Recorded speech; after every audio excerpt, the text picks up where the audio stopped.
Welcome to 3RR news. నేను KV. ముందుగా headlines.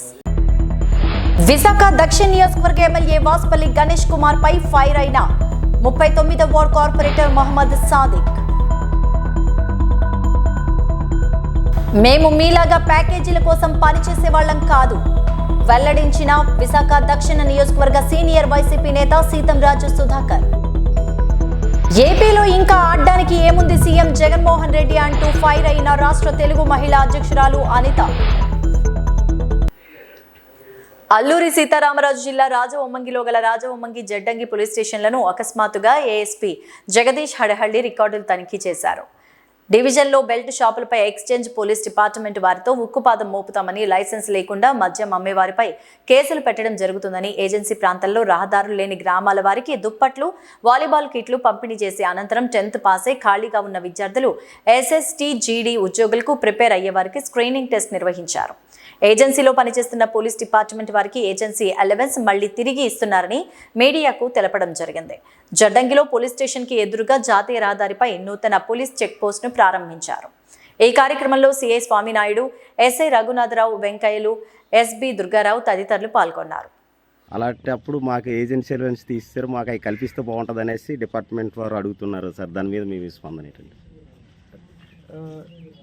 Agency allowance, ANS allowance అన్నది వస్తుంది మనకి. సో అది ఇప్పుడు రీసెంట్గా కొంత హోల్డ్ చేశారు కన్ఫ్యూజన్ కాబట్టి, అప్పుడు అది మళ్ళీ ఇప్పుడు నుంచి రీఇన్స్టేట్ చేస్తున్నారు. అంటే ఏజెన్సీలో యువత 10th అవ్వగానే మత్తు పదార్థాలకి అలవాటు పడి విద్యని 10th తోటి ఆపేసి బాగా మత్తు పదార్థాలకి అలవాటు పడుతున్నారు అన్నట్టుగా సమాచారం. అయితే ఎక్కడికక్కడ బెల్ట్ షాపులు అయితే నిర్వహిస్తున్నారు సార్. అది ఎక్స్చేంజ్ వాళ్ళతో మీరు ఏమన్నా నిర్మూలించగలరని అడుగుతున్నాం. సో ఇప్పుడు మనం ఫస్ట్ ఆఫ్ ఆల్ అన్ని ఐడియా యాక్ట్స్ చాలా ఎక్కువ రేట్ చేస్తూ ఉన్నాము, కేసు కట్టా ఉన్నాము. అలాగే ఏదైతే ఉన్నాయో ఎవరి దగ్గర లైసెన్స్ లేదు, ఈ బెల్ట్ షాప్ ఎవరి దగ్గర లైసెన్స్ లేదు అన్నీ ఇల్లీగల్గా అమ్మేస్తున్నారు, వాళ్ళపైన కూడా మనం చర్యలు తీసుకుంటున్నాము. ఎక్సైజ్తో పాటు కూడా, ఎక్సైజ్ డిపార్ట్మెంట్తో పాటు కూడా కంటిన్యూస్గా టచ్గానే ఉన్నాము. సో ఈ యూత్స్ దానికి అలవాటు అవుతున్నారు. దానికోసం మనం విలేజ్ విజిట్స్ చేసేసి, అలాగే మనం స్కూల్ అండ్ కాలేజ్ విజిట్కి రెగ్యులర్గా అక్కడ ఇన్ఫార్మర్ కూడా ఉన్నారు, అండ్ అలాగే విజిట్ కూడా చేసేసి అక్కడ అవేర్నెస్ రేజ్ చేస్తున్నారు. అలా చేయకూడదని చెప్తున్నారు. సో ఈ మల్టీ ప్రాంజ్డ్ స్ట్రాటజీ నుంచి మనకి రీసెంట్గా తగ్గటం జరిగింది. సో ఇదే కాకినాడ జగ్గంపేటలో వైసీపీకి భారీ షాక్ తగిలింది. జగ్గంపేట వ్యవసాయ market committee chairman Janapareddy Subbarao, Kirlampudi MPP, Kirlampudi Gundepalli మండలాల జెడ్పీటీసీలు, గండేపల్లి మండల పార్టీ అధ్యక్షులు కందుల చిట్టిబాబులు పార్టీకి రాజీనామా చేసి భారీ షాక్ ఇచ్చారు. ఈ సందర్భంగా వ్యవసాయ market committee chairman Janapareddy Subbarao మాట్లాడారు. వైసీపీలో కార్యకర్తలకు విలువ లేకుండా పోయిందని వాపోయారు. కార్యకర్తలకు ఏదన్నా సమస్య ఉంటే జిల్లాలో ఎవరికి చెప్పుకోవాలో అర్థం కాని పరిస్థితి ఉందన్నారు. ఏళ్లుగా చేసిన పన్నులకు బిల్లులు లేక పార్టీ విధి విధానాలు నచ్చకే పార్టీని వీడుతామని తెలిపారు.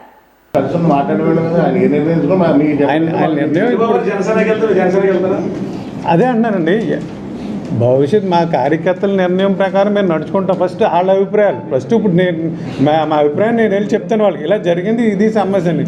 దాన్ని బట్టి వాళ్ళు రియాక్ట్ అయిందో చూసిన తర్వాత మాట్లాడగలరు. పార్టీ సిస్టమ్, పార్టీ ఒక నడవడికే లేదని పార్టీలోని. అదే అన్నాండి, పార్టీలో ఎవరి దృష్టికి తీసుకెళ్తా, ఏ సమస్య తీసుకెళ్తా ఎవరు స్పందించి కూడా లేడు అసలు.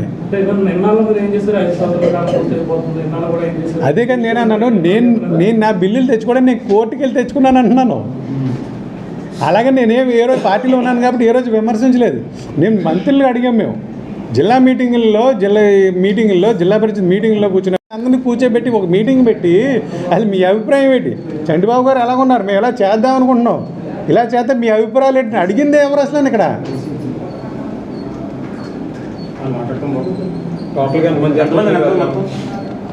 ఈ ప్రస్తుతం ఇప్పుడు అనుకున్నది కిల్లంపూడి జెడ్పీటీసీ గారు ఉన్నారు, కిల్లంపూడి ఎంపీపీ గారు ఉన్నారు, గండేపల్లి జెడ్పీటీసీ గారు, గండేపల్లి పార్టీ ప్రెసిడెంట్ గారు ఉన్నారు. ఒకసారి అందరూ నిలబడి ప్రసిద్ధ పుణ్యక్షేత్రమైన అన్నవరం శ్రీ వీర వెంకట సత్యనారాయణ స్వామి వారి దేవస్థానం ఆధ్వర్యంలో నిర్వహించిన హుండీల లెక్కింపు కార్యక్రమం నిర్వహించారు. హుండీల ద్వారా వచ్చిన ఆదాయం కరెన్సీ రూపేణా 2,61,733 రూపాయలకు గాను చిల్లర రూపాయలు 7,18,759 రూపాయలకు గాను మొత్తం కలిపి 2,07,80,492 రూపాయలు వచ్చిందని, అలాగే USA currency $378, Australia dollars 50, central bank of women Royals 100 ఇంకా దేశాల కరెన్సీ వచ్చిందని ఆలయ కార్యనిర్వహణాధికారి రామచంద్రమోహన్ తెలిపారు. ఈ కార్యక్రమంలో ఆనువంశిక ధర్మకర్త ఐవి రోహిత్, ఏసీ రమేష్ బాబు, పాలక మండలి సభ్యులు, వ్రత పురోహితులు, సేవకులు తదితరులు పాల్గొన్నారు.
పెందుర్తి మండలం రాంపురం గ్రామంలో ఉన్న పెందుర్తి శాసనసభ్యుడు అన్నంరెడ్డి అదీప్ రాజు ఇంటిని అంగన్వాడీ కార్యకర్తలు మూకుమ్మడిగా తమ సమస్యల పరిష్కారం కోరుతూ ముట్టడించారు. పెందుర్తి తహసీల్దార్ కార్యాలయం వద్ద గత 15 రోజులుగా తమ సమస్యలు పరిష్కారం చేయాలంటూ అంగన్వాడీ కార్యకర్తలు నిరవధిక సమ్మె చేస్తున్న విషయం తెలిసిందే.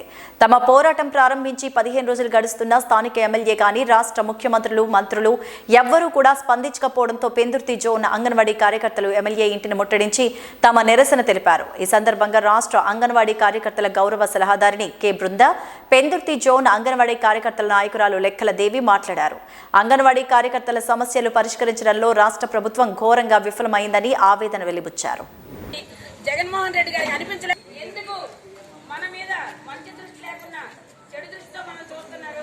మనల్ని కూడా వాళ్ళ అక్క సమస్యలన్నింటినీ 2-3 రోజుల్లోనూ పరిష్కరించకపోతే మన సమ్మెను ఉధృతం చేసి మనం ఇంకా శాంతియుతంగా చేసి మన తోడు తీసుకొని అలాగే మన ప్రజా సంఘాలందరినీ కలుపుకొని మన సమ్మెను ఉధృతం చేస్తామని చెప్పి జగన్మోహన్ రెడ్డి పెందుర్తి ప్రాజెక్ట్ అయ్యా, గత 15 రోజుల నుంచి మేము సమ్మె చేస్తున్నామన్న విషయం చాలా విడ్డూరం అండి. మన గౌరవనీయులైన ముఖ్యమంత్రి గారికి అసలు తెలియదట అంగన్వాడీ సమ్మె చేస్తున్నట్టు. ఆయన చాలా వెటకారంగా మాట్లాడారండి. ఈ మహిళల మీద సాధికారతతో ఉన్న ప్రభుత్వం అని చెప్తున్న బొత్స సత్యనారాయణ గారికి ఈ మాటలో న్యాయం. పెందుర్తి ప్రాజెక్ట్ అయ్యా, గత 15 రోజుల నుంచి మేము సమ్మె చేస్తున్నామన్న విషయం చాలా విడ్డూరం అండి. మన గౌరవనీయులైన ముఖ్యమంత్రి గారికి అసలు తెలియదట అంగన్వాడీ సమ్మె చేస్తున్నట్టు. ఆయన చాలా వెటకారంగా మాట్లాడారండి. ఈ మహిళల మీద సాధికారతతో ఉన్న ప్రభుత్వం అని చెప్తున్న బొత్స సత్యనారాయణ గారికి ఈ మాటలో న్యాయం ఎక్కడుందా అన్నది మేము ప్రశ్నిస్తున్నాం. అలాగే మా 15 రోజుల నుంచి ఆకలి మంటలు ప్రభుత్వానికి తెలియట్లేదా?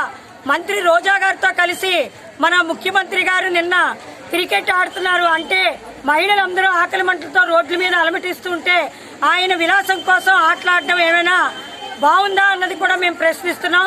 తక్షణమే మాకు మా సమస్యల మీద కానీ ప్రభుత్వం చర్య తీసుకోకపోతే మేమందరం కూడా జిల్లాల వారీగా కాదు మండలాల వారీగా గ్రామాల్లో ప్రతి ఇంటి ముందు కూడా మేము ఈ సభలు చేసి మా యొక్క సమ్మెను ఇంకా ఉధృతం చేస్తామని తెలియజేస్తున్నాం సార్. విశాఖ దక్షిణ నియోజకవర్గ ఎమ్మెల్యే వాసుపల్లి గణేష్ కుమార్ జనసేన పార్టీ నాయకులపై చేసిన వ్యాఖ్యలపై ఆ పార్టీ నేత 39వ ward corporator Mohammed Sadiq fire అయ్యారు. బుధవారం పాతనగర్లోని తన కార్యాలయంలో ఏర్పాటు చేసిన మీడియా సమావేశంలో మాట్లాడారు. వాసుపల్లి గణేష్ కుమార్ తాను చేసిన స్కామ్లను రోజుకొకటి బయటపెడతామని, ఇక నుంచి ఆయనపై యుద్ధం ప్రకటిస్తున్నామన్నారు. ఇటీవల మధురవాడలో 5 ఎకరాల భూమిని తీసుకున్న వాసుపల్లి అది ఎన్నో విడత ప్యాకేజీ కింద ఇచ్చారో కూడా తెలియజేయాలని, లేకుంటే తామే త్వరలోనే ఆ విషయాన్ని కూడా బయటపెడతామన్నారు. పార్టీ నాయకులు కార్యకర్తలపై ఇష్టానుసారంగా మాట్లాడుతూ చూస్తూ ఊరుకునేది లేదని, ఆఖరికి టీటీడీ లెటర్లు కూడా అమ్ముకుంటున్నారని ఏకంగా సొంత పార్టీ నాయకులే ఆరోపించిన విషయాన్ని సాదిక్ గుర్తు చేశారు. ఇకనైనా పద్ధతి మార్చుకోవాలని సాదిక్ హెచ్చరించారు. అమ్ముకుంటున్నాడు. నాకు తెలిసి రాష్ట్రంలోనే కాదు భారతదేశంలోని ఏ ఎమ్మెల్యే కూడా తిరుపతి లెటర్లు కూడా అమ్ముకుంటున్న పరిస్థితి ఎక్కడా లేదు. అది నిజంగా చెప్పాలంటే ఈ దక్షిణ నియోజకవర్గం చేసుకున్న దౌర్భాగ్యం అనుకుంటున్నాను. అంటే అవినీతి ఏ స్థాయిలో, ఏ తారాస్థాయిలో మనోడి దగ్గర ఉందంటే లాస్ట్కి తిరుపతి లెటర్లు కూడా అమ్ముకుంటున్నాడు. మొన్న చెప్తున్నాడు కదా, ఆయన తాలూకా పిఏ తాలూకా అవినీతి లేళ్ళు ఏముందో మొన్న ఒక వైఎస్ఆర్సీపీ నాయకుడే ప్రెస్ మీట్ పెట్టి క్లియర్గా అందరికి చెప్పడం జరిగింది. సో నువ్వా మన గురించి మాట్లాడేది? నువ్వు ఏ ప్యాకేజీలు తీసుకున్నావు ఏంటో తొందరలో ప్రెస్ మీట్ పెట్టి రోజుకో స్కామ్, నువ్వు చేసిన అవినీతులన్నీ కూడా రోజుకో స్కామ్ బయట పెడతాం. అలా అంటే ఈరోజు ఈ టాపిక్ వరకు పెట్టి నెక్స్ట్ రేపటి నుంచి ఆయన చేసే స్కామ్, రోజుకో స్కామ్ గురించి ఒక టైటిల్ పెట్టి ఆ స్కామ్ గురించి చెప్పడం జరుగుతుంది. అలాగే ఐసీయూలో ఉన్నారని చెప్తున్నాడు కదా, జనసేన పార్టీ ఐసీయూలో ఉంది అని చెప్తున్నాడు.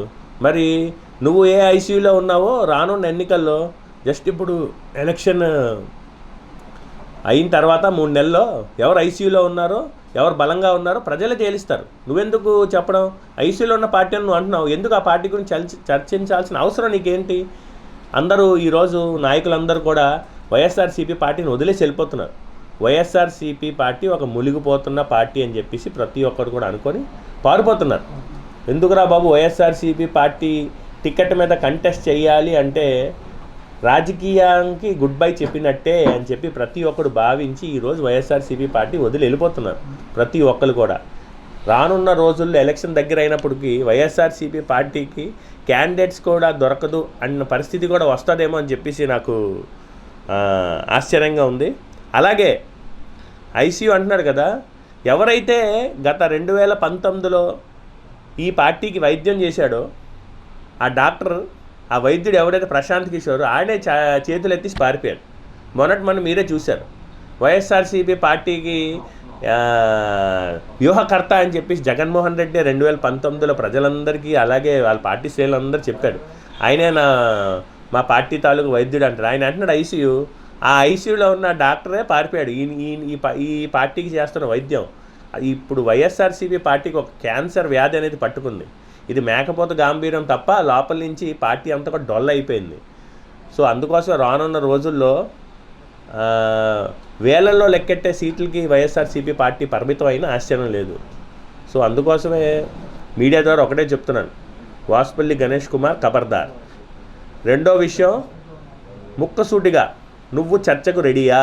దక్షిణ నియోజకవర్గంలో 10 సంవత్సరాల్లో నువ్వు ఏ అభివృద్ధి చేసావు? ఎక్కడైనా సరే నువ్వు పిలువు, నీ మీడియా లేకపోతే నీ ప్రాంతం, నీ ఆఫీస్ అని కాదు, ఎక్కడైనా సరే వచ్చి నువ్వు చేసిన అభివృద్ధి గురించి నువ్వు చెప్పు, దాని గురించి చర్చకు నేను రెడీగా ఉన్నానని చెప్పి మీడియా ద్వారా తెలియజేస్తాను. Thank you. ఏపీలో ఇంకా ఆడడానికి ఏముంది సీఎం జగన్మోహన్ రెడ్డి అంటూ రాష్ట్ర తెలుగు మహిళా అధ్యక్షురాలు అనిత ప్రశ్నించారు. బుధవారం విశాఖ తెలుగుదేశం పార్టీ కార్యాలయంలో జరిగిన విలేకరుల సమావేశంలో ఆమె మాట్లాడారు.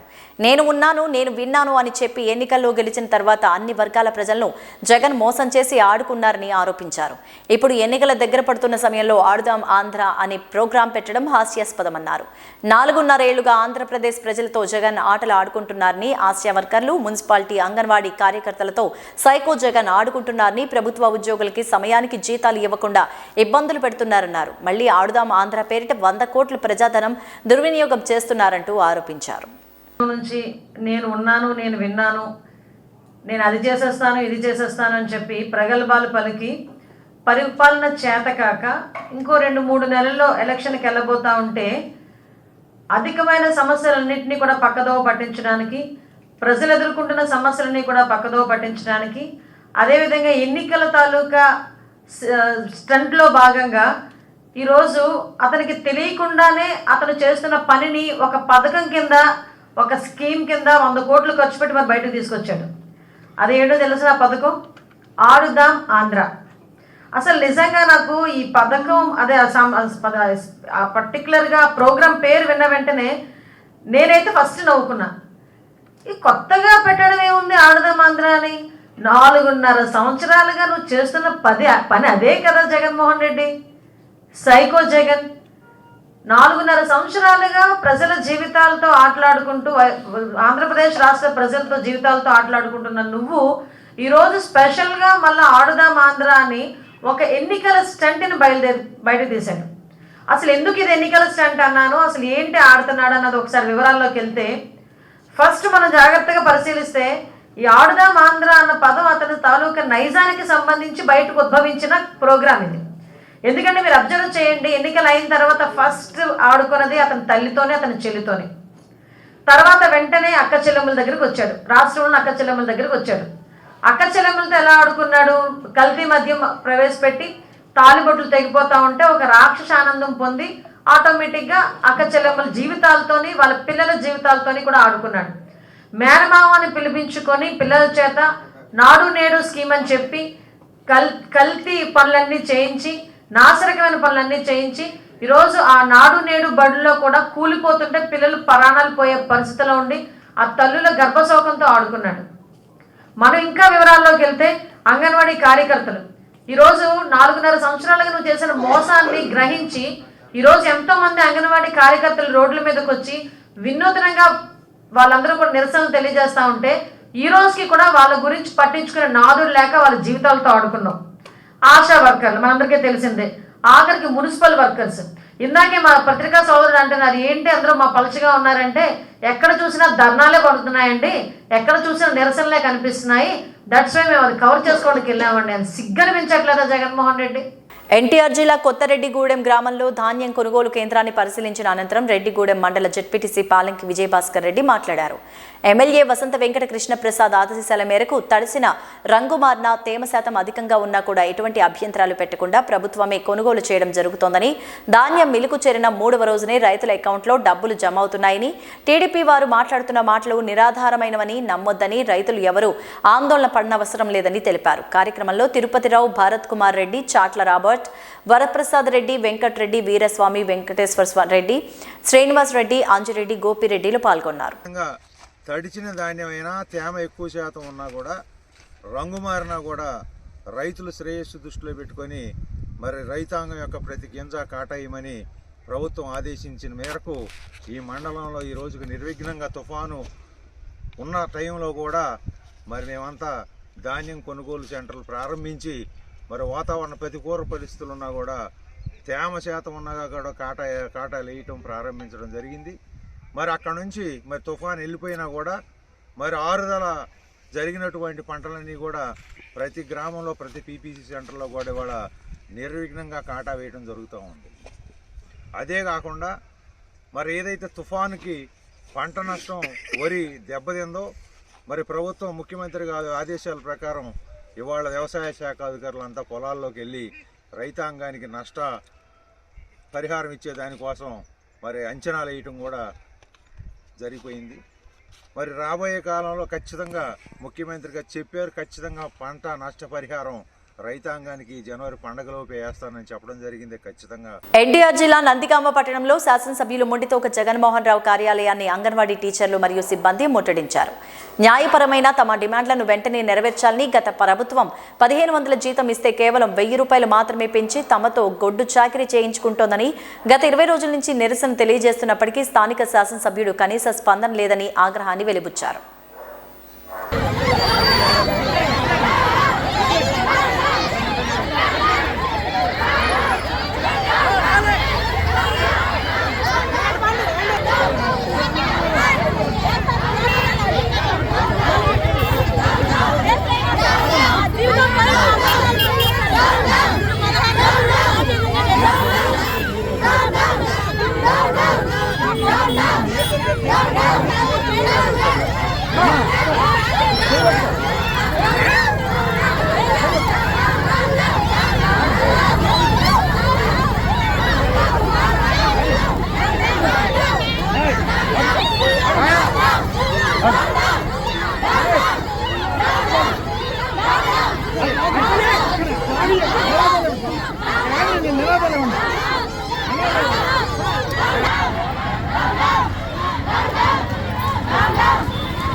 ఇవి బులెటిన్ అప్డేట్స్. నమస్తే.